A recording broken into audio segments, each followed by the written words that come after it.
Bueno, en primer lugar, agradecer a todos los bloques que han acompañado el proyecto de ley de las cuencas, de crear el comité de cuenca de los arroyos, que era del diputado, exdiputado, actual intendente Mariano Cascallare. De más está decir, y lo han explicado muy acertadamente mi compañera de Berenice, que planteó cuáles eran las realidades del lugar donde ella le toca vivir y la cuenca cómo va a quedar afectada y cuáles son las modificaciones o la esperanza de ir pudiendo a partir de esta herramienta ir transformando la realidad de esos vecinos y vecinas de la provincia de Buenos Aires. Y quiero destacar en ese sentido el discurso de Bere porque ha hecho un aporte a quienes hemos prestado atención de cosas que por ahí desconocíamos de la realidad. En una Cámara que se ha perdido quizás el respeto de la discusión y viene un diputado con una cajita feliz, otro diputado un día viene con una cacerola y se va desvirtuando el sentido de lo que tenemos que hacer en este lugar. Berenice ha hecho un aporte no solo desde lo discursivo, sino también mostrando con gráficos cuáles son las incidencias o los impactos sobre la cuenca de la cuestión climatológica que tenemos. Así que quería destacar esa situación y agradecer a todos los bloques que han acompañado ese proyecto que era de vital importancia para los municipios. Y como dijo el diputado preopinante, no para los intendentes, no para el gobernador, no para los funcionarios, sino para las personas que viven allí, que son bonaerenses igual que nosotros. En segundo lugar, quería tomarme unos minutos para esta discusión que se generó, saludable, sobre el inmobiliario o el impuesto inmobiliario y si la ley dice un tope o no dice un tope. Ninguno de los que estamos acá somos ingenuos, todos conocemos cómo es el funcionamiento del proceso previo de la sanción de una ley, y las leyes dicen lo que dicen. Lo preocupante es cuando se acusa al gobierno provincial, como lo hizo el diputado Gallo, de decir estar cometiendo una estafa o estar no ajustándose a la ley. La ley dice que se puede hacer eso, si no, no meterían un proyecto para querer modificar lo que sancionó esta Cámara de Diputados y también el Senado bonaerense. Ahora sí coincido con lo que plantea el diputado propinante de abandonar esa práctica de poner en dudas cómo son las votaciones y cómo es el funcionamiento de esta Cámara. Porque la verdad que, sobre todo en este periodo, ha habido, desde que a usted le toca ejercer la presidencia, un periodo de mucho mayor dinamismo y participación de cada uno de los diputados que integramos esta Cámara en cada uno de los debates que existen. Ya sea en cantidad de sesiones que llevamos en este periodo legislativo, como también en el rápido funcionamiento de las comisiones, como también las distintas actividades que se han realizado en la Cámara con la participación de miembros del Poder Ejecutivo para conocer su opinión en la sanción a una ley. Entonces, hacer algo para la tribuna diciendo hay que ver cómo es el método de votación me parece que no tiene sentido ni aplica a este momento. Pero retomando lo que quería decir respecto del impuesto inmobiliario, quiero decir que discutamos en serio las cosas. Nosotros en la provincia de Buenos Aires tenemos una evaluación fiscal que es insólita. Las propiedades de la provincia de Buenos Aires, aquellas que son productivas, aquellas que son ociosas y también las que son de vivienda, no tienen la evaluación fiscal que corresponde. No tiene nada que ver el precio, el valor de referencia de mercado por qué es lo que se tributa por ello. Ahora, la última vez que un gobierno peronista quiso discutir en esta legislatura una evaluación fiscal o un revalúo fiscal, calculo que el diputado lo conoce, Biolcati vino acá y prendió fuego la puerta de la legislatura con miembros de la sociedad rural y de entidades agropecuarias de la provincia de Buenos Aires para que no salga una evaluación fiscal. Que una evaluación fiscal, para hablarlo en claro, es declarar lo que realmente vale el lugar del cual uno es dueño. Entonces, a partir de eso, después podemos discutir o no los incrementos. Y se habla de impuestazo, y bueno, uno tiene que ir a los números, porque yo no sé si, como decía el diputado Sotelo, la historia es objetiva. Digo, a nosotros nos enseñaron, a los militantes peronistas, que generalmente la historia la escriben los que ganan, digo, y que no es necesariamente objetiva. Digo, ahí el presidente de la Cámara tiene a sus espaldas a uno de los que escribieron la historia de nuestro país, y no es precisamente quizás la historia que realmente sucedió en nuestra patria. Pero bueno, para no meterme en ese lugar, digo, quiero decir que los números sí son objetivos. Entonces, cuando yo pedí a algunos diputados de mi bloque que me pasen, digo, algunos ejercicios, ¿no? Entonces tengo un campo, por ejemplo, en Maipú, 768 hectáreas, ¿no? ¿Qué pagó en el año 2023? Esto está hecho enero contra enero, 695.768 pesos con 40 centavos el anual. Este año, con el impuestazo, le vino 2.502.262 pesos con 40 centavos también anuales.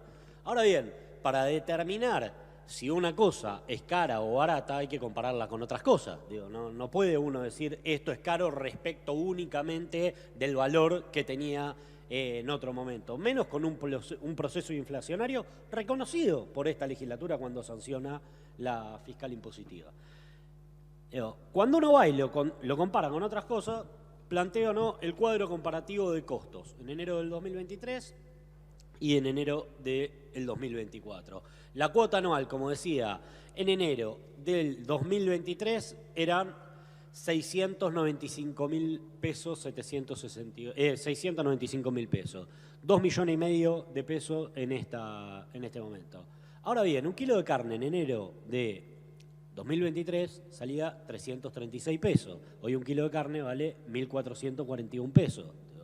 El incremento del impuestazo de Kicillof, en el que incluso pasándose del tope dicen 259%, en este caso que estoy hablando, la carne 328,4%. Vamos al dólar oficial, que el diputado Bugallo también hizo mención a que fue un año de sequía y todos los problemas que tuvo el sector, que es reconocible. Nosotros administrábamos el gobierno nacional y planteamos que uno de los grandes problemas que tuvo el Estado para avanzar sobre aquello que corrían permanentemente con una devaluación era la falta de ingreso de dólares producto de la sequía. Ahora bien, el Estado provincial no solo ha tenido línea de crédito y de asistencia para todo el sector que sufrió por la sequía, también ha tenido exenciones, es decir, descuento en muchos casos de cuestiones impositivas. Pero más allá, de esa situación, no solo plantean, venimos del peor año que es la sequía, ahora exigen una nueva devaluación que va a tener que soportar el pueblo argentino para poder liquidar la cosecha. Entonces, no es que es un sector que es inocente, no tiene intereses y el gobernador es malo que viene y le quiere cobrar impuestos. Primer punto, lo que planteé al principio, discutamos un revalúo fiscal de las propiedades de la provincia de Buenos Aires. Segundo punto, cuando uno contrasta valor del impuesto contra otros valores, y ahí voy al segundo punto, dólar oficial, en enero del 2023, 192 pesos. En enero del 2024, 845 pesos. Dólar blue, 385 pesos en enero del 23, 1.225 pesos en enero del 24. ¿Qué quiero decir con esto? Que si uno divide la cantidad de hectáreas a valor de cuántos dólares implicaba pagar ese impuesto en enero del 23, se encuentra que en enero del 23 necesitaba, por ejemplo, 4,72 dólares oficiales por hectárea para pagar el impuesto anual. Ahora, en enero del 2024, es decir, este impuesto necesita 3,86 dólares. Y precisamente, como dijo el diputado Bugallo, si hay algo que produce el sector agropecuario, son dólares. Entonces, necesita menos dólares para pagar el impuesto anual que el año pasado. Por lo tanto, las medidas, ni hablar en dólar blue, ¿no? 2,35 en enero del 23, 2,66 en este enero. ¿Qué quiero decir con esto? Y no es solo el caso de Maipú, Trenquelauquen lo mismo, tengo un ejercicio de Carlos Tejedor lo mismo, Peguajó lo mismo, todos los ejercicios que podemos hacer en este caso demuestran que es una falacia la idea de decir Kicillof hace un impuestazo? Por dos cuestiones. La primera, porque lo votó esta legislatura y todos facultamos al gobierno para que haga lo que haga. Y el segundo punto es porque el aumento de impuestos, por lo menos en todos los ejercicios que tenemos acá, es menor al aumento del resto de cuestiones que producen esos lugares que acusan tener un impuestazo. Entonces, para clarificar eso, sí, digo, y para que tampoco el turco y uruguayo vayan a una reunión con Cristian Gea, el titular de Arba, y que les explique por ahí esto, digo, para no perder el tiempo. Pero dicho eso, digo, sí discutamos y estamos dispuestos a discutir seriamente las cosas. ¿A ustedes les parece que un campo en la provincia de Buenos Aires puede valer 5 millones de pesos de evaluación fiscal? ¿Les parece que es correcto que lo que se tribute por eso? Ahora, si estamos dispuestos a discutir la evaluación fiscal en la provincia de Buenos Aires, bueno, probablemente se puedan establecer topes, probablemente se puedan establecer otro tipo de medidas que permitan que el contribuyente, como planteaban recién, tenga claridad a la hora de tributar.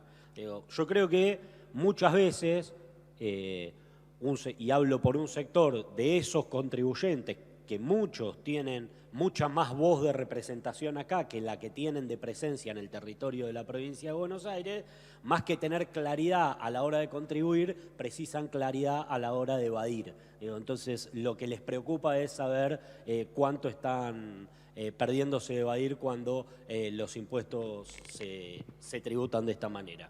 Dicho esto, para salir ya del tema, sí preocupa lo de la rebelión fiscal y agradezco que esta legislatura en su mayoría, y me llama la atención que el bloque de la Libertad Avanza de la provincia de Buenos Aires, que se entiende que tiene que defender los intereses de los bonaerenses, no condene lo que dijo el diputado Esper y que avaló el presidente Milei. Porque cuando alguien de su fuerza política se equivoca, sería correcto que le diga, es equivocado lo que decís, porque llamar a una rebelión fiscal en la provincia de Buenos Aires jode a los bonaerenses.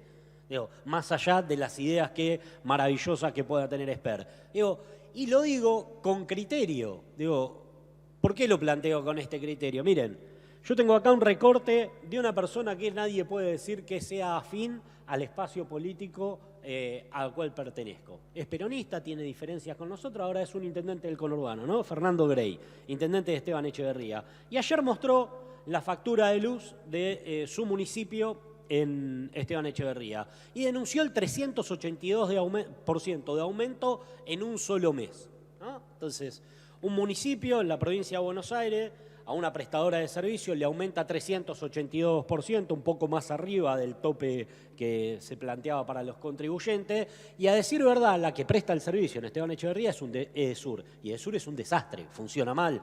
Todos los que viven en el sur del conurbano bonaerense saben que hay cortes permanentemente y un montón de sentido. Ahora, el intendente nos llamó a hacer una rebelión porque según los dichos de Esper, lo que tendría que haber hecho el intendente es, si el servicio está mal prestado, que no se pague nadie la luz. Quizá alguno podría estar de acuerdo y decir, sí, no hay que pagar la luz, pero ¿sabe cuál es la diferencia? Ahí te corta, ¿no? Entonces, el Estado no tiene esa potestad al contribuyente que no paga ir y cortarle.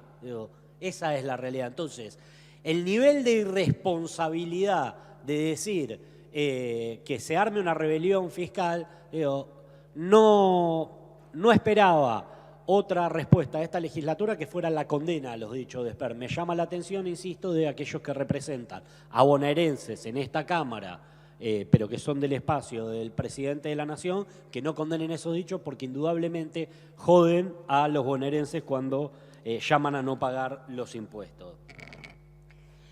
Un diputado decía que el gobernador se benefició con el 47% de los recursos de la nación en el gobierno anterior. Insisto, no es el gobernador el que se beneficia.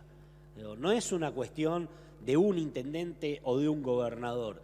Es un beneficio para el pueblo de la provincia de Buenos Aires. Y como bonaerenses pertenezcamos a la expresión política que pertenezcamos o al partido político que pertenezcamos, tenemos que defender los intereses de los bonaerenses. Entonces, mientras más plata ingrese en la provincia de Buenos Aires, mejor va a ser para los bonaerenses. Y a última instancia, la tarea de la legislatura, entre las que tiene, aparte de sancionar las leyes, es generar los mecanismos de control para que ese dinero que ingresa en la provincia de Buenos Aires se invierta en forma correcta, coherente o de acuerdo a las necesidades que tiene nuestro pueblo. Ahora, nunca se me ocurriría que un diputado de otra provincia se esté quejando porque recibe recursos esa provincia. Es insólito, solo pasa acá eso. Entonces, un llamado a la reflexión para esta Cámara y para quienes lo integramos y para la dirigencia política de la provincia de Buenos Aires, que deje de ser tan porteño dependiente o central o unitario dependiente.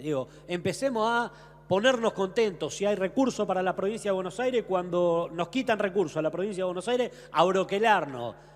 Para junto al Poder Ejecutivo Provincial ir a discutir los recursos que son para los bonaerenses. No son, insisto, para los poderes ejecutivos, ni el provincial ni los municipales.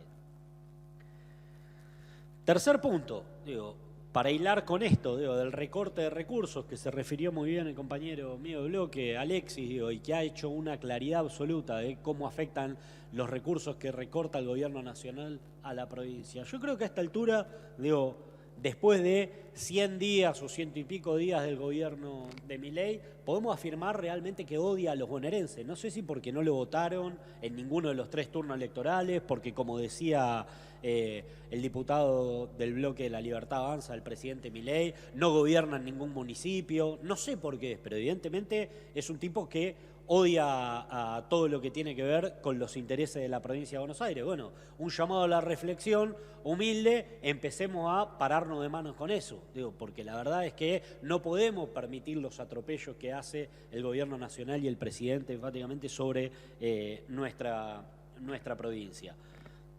Ahora, decían a dónde fue a parar el 47% de los recursos. Lo que tenemos que discutir realmente es a dónde fue a parar la guita del préstamo de Macri del FMI, que todavía no lo pueden explicar. No pueden explicar dónde está esa plata. Y gran parte de los problemas que tuvo el gobierno anterior y que va a tener indudablemente este gobierno cuando a partir del año próximo le empiecen a entrar los vencimientos, va a tener nuestro país, gobierne quien gobierne, es el préstamo que tomó Mauricio Macri con el Fondo Monetario Internacional, que no pudo explicar nunca dónde está y que no conforme con eso, el gobierno de Milei trajo al artífice de ese préstamo a ponerlo de ministro de Economía. No conforme con no haber explicado y saber que habían recibido un país desendeudado, lo endeudaron hasta el cuello y un poquito más por las dudas, traen al mismo ministro de Economía, que ponen de ministro de Economía a la persona que realizó eso y lo tienen como si fuera un ídolo. Bueno, no sé, ¿a dónde va a terminar todo esto o qué expectativas tienen? Por último, me quiero referir a las cuestiones habladas sobre la fecha que nos convoca, el 24 de marzo. Y más allá de que hay una síntesis generalizada o casi unánime de determinadas situaciones, hay un sector de la sociedad que evidentemente, que entiendo yo que es minoritario, pero que evidentemente insiste con determinadas cosas. ¿Cuál es el problema de eso? Bueno, que gran parte de ese sector minoritario concentra parte del poder ejecutivo de nuestro país y alguna parte del poder legislativo también. Y yo no estoy de acuerdo con ese relato de decir hay que revisar la historia completa y sacar unas estadísticas de no sé qué cámara, de no sé qué. Acá hubo un genocidio, y se habla de un periodo, dijo el diputado que antecedió en el uso de la palabra de La Libertad Avanza, dijo el periodo 79 creo que mencionó. Yo soy peronista. El bloque que integramos es el bloque del peronismo de la provincia de Buenos Aires. Al peronismo le bombardearon la Plaza de Mayo. No se la bombardearon, no es que la bombardearon al peronismo, gobernaba el general Perón. Derrocaron al general Perón y 18 años tardó en volver a tener nuestro país elecciones en términos democráticos. ¿Ustedes creen que la violencia no engendra violencia? ¿Ustedes creen que la violencia que determina o que realiza determinado sector de la sociedad es mansamente aceptado. Y les digo, miren lo que pasa con las cosas que vienen llevando adelante o con las definiciones que viene llevando el gobierno adelante. Llevamos 100 y pico de días de gobierno. 3 marchas tuvieron, o bueno, van a tener la tercera el 24 de marzo. Digo, tuvieron el 24 de enero una marcha de los trabajadores. Digo, ¿por qué? Porque han sido un gobierno que se dedicó a denostar a los trabajadores. Y los trabajadores organizados salieron a la calle a protestar contra todas las medidas que el gobierno tomó en contra de ellos. Otro sector al que agredieron innumerable cantidad de veces ha sido a las mujeres. Digo, y las mujeres el 8 de marzo hicieron una marcha multitudinaria. Y nuevamente se metieron con los derechos humanos y el 24 de marzo van a tener una demostración en la calle de lo que el pueblo no quiere volver a mirar hacia atrás. No queremos volver a discutir cosas que ya están saldadas en nuestra sociedad.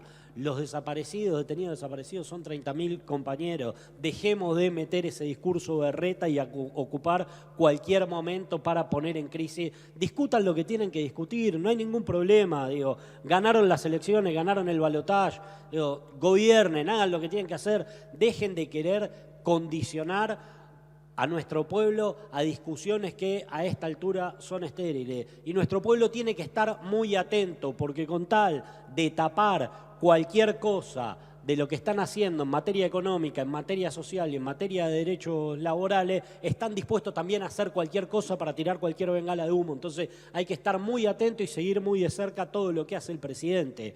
Y por último, quiero decir, se discutió en esta Cámara sobre los proyectos, si llegan los proyectos, si no llegan los dictámenes, si esto, si lo otro. Nosotros tuvimos la discusión de una ley ómnibus que el dictamen de la Cámara de Diputados de la Nación se escribió en un departamento fuera del recinto del Congreso y los diputados estaban discutiendo sin saber ni siquiera los que iban a votar a favor del dictamen, qué decía el dictamen, no lo podían explicar. Eso es afectar la calidad democrática. Eso es poner en riesgo o discutir la democracia. Y ustedes de verdad vienen a decir acá, llego a una reunión y no sé de qué se está hablando. Bueno, pongámonos a trabajar. Y por último, sí, quiero agradecer y manifestar la solidaridad que entiendo que tenemos todos los diputados de esta Cámara con todos los trabajadores y trabajadoras que ante una alerta climatológica y que muchos de ellos viven en La Plata, están acá desde muy temprano para poder llevar adelante la sesión y que les pedimos disculpas si se hizo muy extensa, pero deseamos que puedan volver a su hogar lo más rápido posible y sin mayores problemas. Muchas gracias, señor presidente.